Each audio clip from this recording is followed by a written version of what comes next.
Hey y'all, it's Kay from the Literary Apothecary, and welcome back to my channel. Welcome back to another reading vlog for books my boyfriend gave me.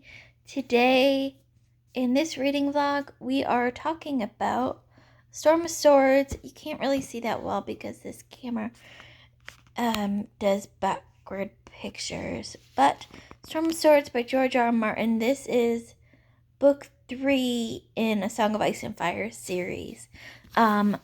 Some thoughts first. I just read the prologue and it's so good.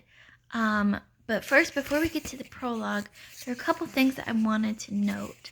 So, at the beginning of this book, before we even get the prologues or the maps, which I'll show in just a minute because they're awesome, we get this note from Martin himself saying that a lot of times throughout this series, the chronological order of events aren't always the way that you would think. So the start of this book, A Storm of Swords, kind of is the ending of A Clash of Kings just elsewhere in this world. It doesn't follow A Clash of Kings directly because it's kind of at the same time as A Clash of Kings is ending. It says, I open with a look at some of the things that were happening on the Fist of the First Men, at Riverrun, Harrenhal, and on the Trident, with the Battle of the Blackwater while the Battle of the Blackwater was being fought at King's Landing and during its aftermath. So we've got that going. That's actually a really fantastic note to add in there. Authors don't often think to put that in there, or editors. They just expect their readers to know. But the fact that we have this note at the very beginning, right after the title page, so you can't miss it, is something that I truly appreciate in these books. So now let me show you some of these maps that we've got. I'm not sure if they are the same or different from the other books, but they're in here, so I will show you. So here's the north. As you can see, there's Winterfell, and the wall up there, and the north haunted forest. You know the way of things. And we have the south, of course, Highgarden. Somewhere around here we have Dorne. It's hard to tell by my camera, but yeah. There's the south, and of course, what's beyond the wall is a whole bunch of nothing. Brandon's Gift, White Tree right beyond the wall. Then there's the wall, of course. And yeah, so that's what we've got there. The Shivering Sea, and Valeria is over here. The Gulf of Grief, the Summer Sea. Some of these names are fantastic. I love them. Slaver's Bay. You can just get images of them. Okay, so those are the maps at the beginning of A Storm of Swords. So, the thing that I appreciate the most about this prologue is that George R. R. Martin is fantastic at getting you straight into the atmosphere of his books. You start from the prologue feeling the tension in the air and the anxiety that the characters are feeling, and you are there with them waiting to see what's gonna happen. And that's something I truly appreciate in George R. R. Martin's writing. He is a master at atmosphere, writing atmosphere so your readers can feel what your characters are feeling. Fantastic job so far.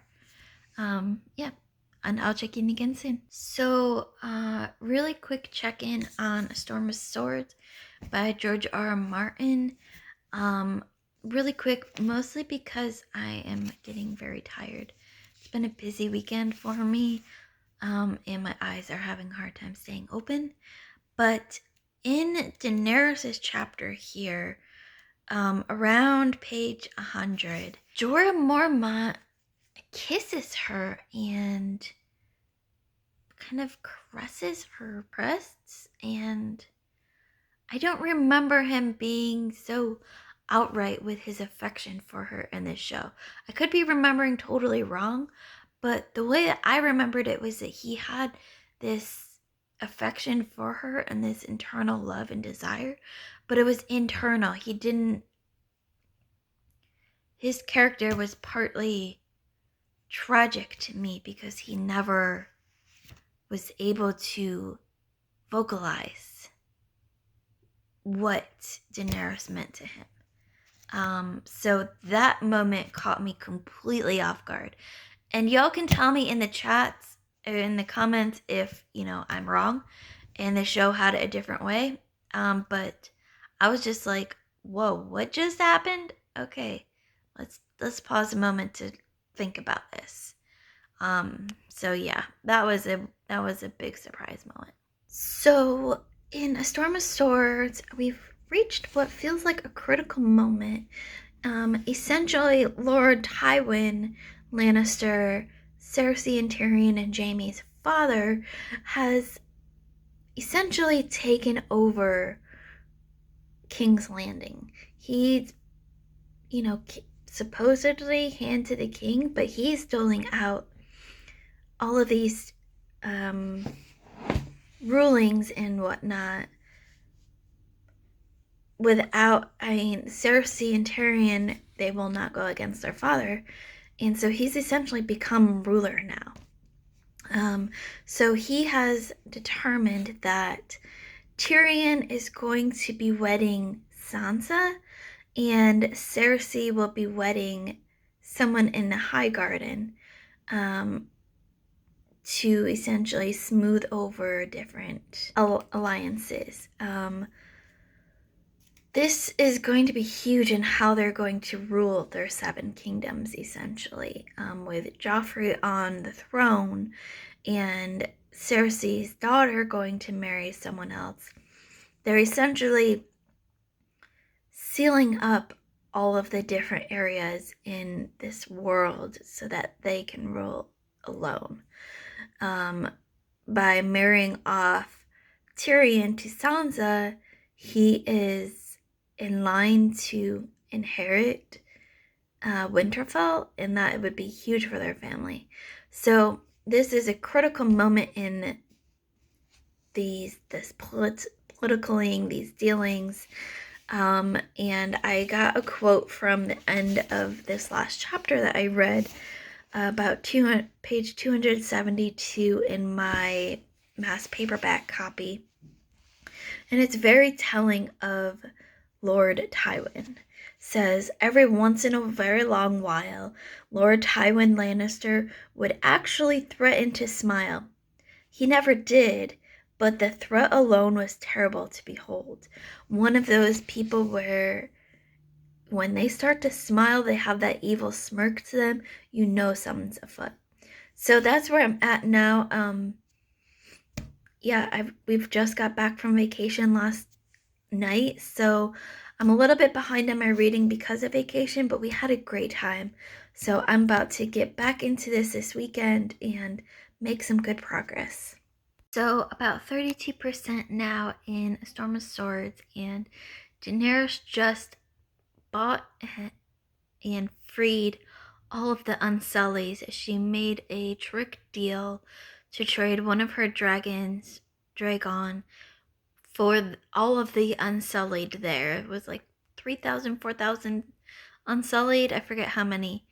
And I remember watching this scene in the TV show, and it was amazing. It was so exciting and exhilarating, and you just wanted to see all of them succeed in life. Here, so she tricked using Drogon. She said she would trade him, and then when Drogon wouldn't move for the quote new owner, she said, that's because a dragon isn't a slave.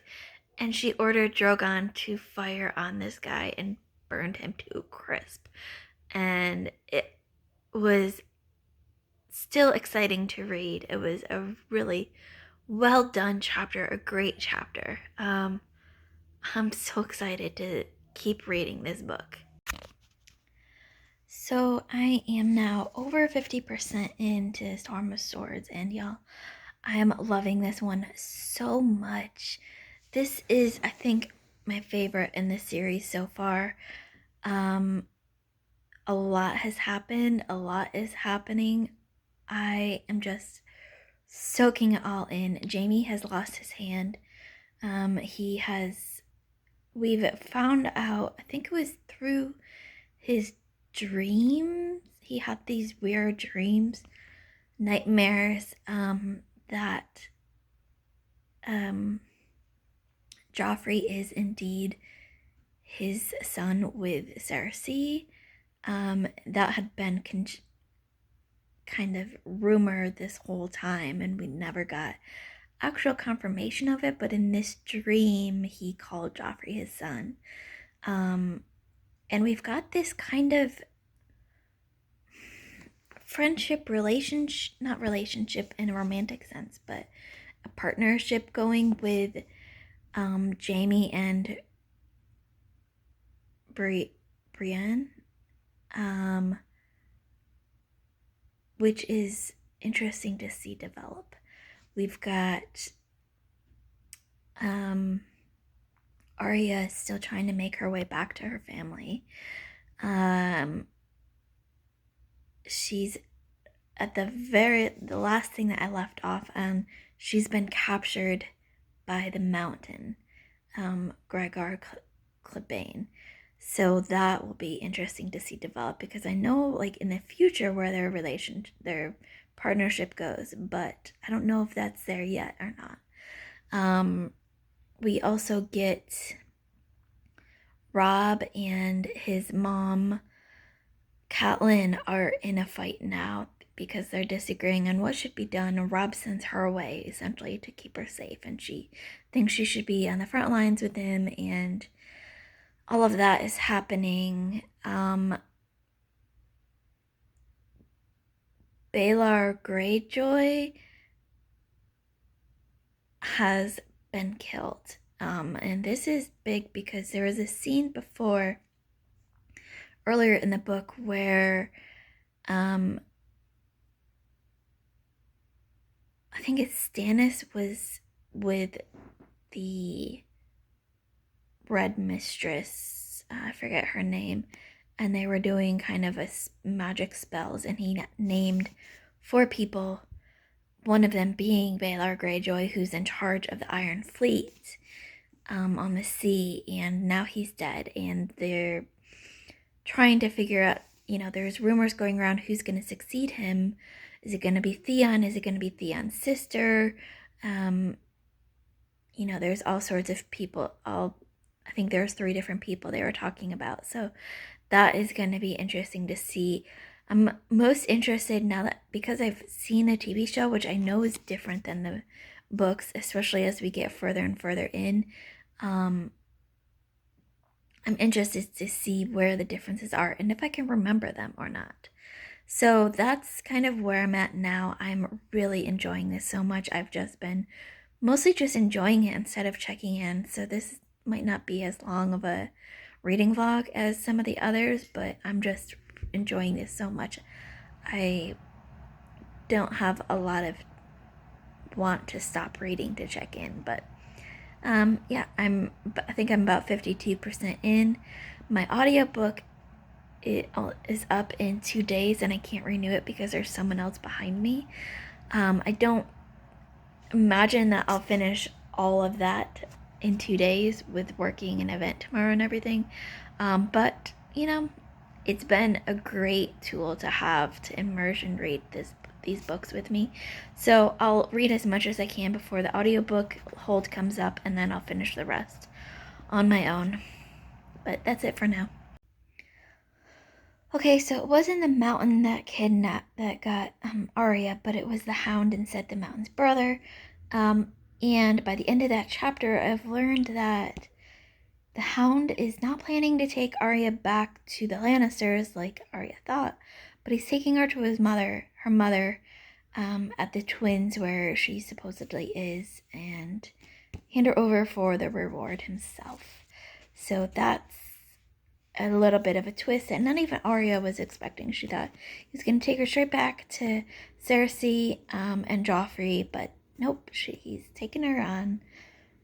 They're on a completely different river than Arya thought, and they're on their way to where Catelyn is supposed to be.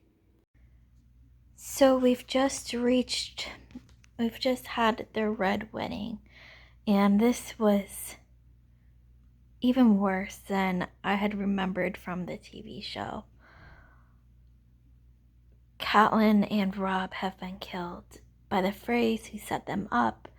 Possibly Catelyn's brother, we don't know yet. Catelyn, Robb was shot 3 times with arrows, and then Catelyn took one of Frey's, what she thought was sons, but he said it was a grandson, essentially under the knife and said a son for a son. And then someone came out of nowhere and thrust a sword through Robb's heart. Said Jaime Lannister sends his regards, and then she went to town on the boy that she had under a knife, and then crows came and picked at her face, and then someone slit her throat, and that was quite a chapter to read. Now Arya is outside with the Hound, not knowing that this had happened yet. So this next chapter, which is Arya's chapter, is going to be hard to read, I think. It's going to be terribly sad, depressing. Poor Arya. So I'm not sure where I last checked in about A Storm of Swords, but so much has been happening. We've got the Red Wedding happened where R.I.P. Robb Stark and Catelyn were killed. The Freys betrayed them at the wedding of Catelyn's brother. And then almost right after that, Joffrey gets killed at his wedding. There was this whole thing with Tyrion not eating his food, and Joffrey took a bite and essentially died almost immediately. They don't know if it was poisoning or if he was choking or both. So that's all happened. Jon Snow is at the wall in the north, and the wildlings are attacking with mammoths and giants, and things are going crazy there. He's got a hurt leg. He's trying to hold down everything, and things are just going absolutely wild. Meanwhile, with Stannis Baratheon, he's got Melisandre there. 3 of the 4 people they've put this supposed curse on are now dead. There was Robb Stark and Joffrey, and the first one that died, I don't remember his name. So I think there was a 4th person they're waiting on, and or maybe it was just the 3 of them. Because Melisandre says 3 is 3, you made a deal, now give me the boy, who is a bastard son of Robert Baratheon, and Davos went behind their back and sent the boy away. And so things are getting really crazy. This book is definitely my favorite book in this series. I am enjoying this so much. I still have at least 200 pages left, over 200 pages it looks like, to go, but this is the only book I want to read right now. So I'm sure I'll have a check-in later about all of this, but things are going crazy. But George R. R. Martin's writing in this book is top notch. It's so good. I'm loving every minute of this. So in A Storm of Swords, we get this chapter, a Daenerys chapter, that if I didn't already have respect for her and love her character, this would have given me respect for her as a ruler. They're in Marine, something like that. I forget the name of the town. And essentially, she has, kind of freed the slaves, but some of them, you know, they're all starving, and some of the freed slaves, are willing to sell themselves as slaves again, because in some towns, slaves get high stature for slaves. They're tutors, they're maidens, they're a lot of different things. So even though Daenerys doesn't want to, she says anyone that wants to sell themselves as slaves are welcome to, man or woman, but they cannot sell their children or their wives, which I thought was really great to make that distinction. Most rulers do not think of those. It just shows how much Daenerys cares about people. And then in that same chapter, so in a previous chapter, we've learned that Ser Jorah has, according to Daenerys, betrayed her. He was essentially turned spy for Varys, and in this chapter, Daenerys banishes him because she cannot forgive him for being a spy for her enemies that have tried to kill her and her kid. Even though he saved her from the poisoning in town, she cannot forgive him for being a spy for the Lannisters, essentially. So that chapter was, I feel like, really important for Daenerys' character, and I'm really looking forward to seeing where this book ends up. Yeah, so I just finished A Storm of Swords, and my mind is blown by this ending. So first we have Littlefinger with Sansa at the Eyrie, and after Lysa tries to push Sansa out of the window, essentially the doorway that leads to nowhere, Littlefinger comes in, tells Lysa that he's only ever loved Catelyn, and pushes her out, and then blames her singer on it. So that is crazy in itself. Jon Snow is elected leader of the Night Watch, the commander of the Night Watch. And then in the epilogue, we get one of the Freys going to hand over ransom for his nephew, his great nephew, or something like that. Instead, he gets hung alongside the nephew, and it's revealed that Catelyn Stark is still alive or back from the dead or something. And this is the part that blew my mind. This was on the very last page of this book. She can't speak because of the injuries the Freys had given her with their sword to the throat. And I'm told by people on Discord that this was not part of the show, so it's not just me remembering things incorrectly, but this is one of those divergences that didn't happen in this show, so I'm just completely blown away by this ending. This was like the perfect ending to this book. 5 out of 5 stars. Y'all, I can't wait to see where George R. R. Martin takes this, because the show was fantastic, but you never know. If you haven't read the books, I don't know what they included in the show and what they didn't include. Details like this, that's huge. I am so blown away. 5 out of 5 stars, and I can't wait to continue this series. So thank you all for watching. Again, I'm just shocked and just blown away. We'll come back again with another reading vlog for book 4. Hopefully soon. And, thank y'all again for watching. My Discord and Patreon information are in the description below. Keep reading, and I love you all to the moon and back. Bye.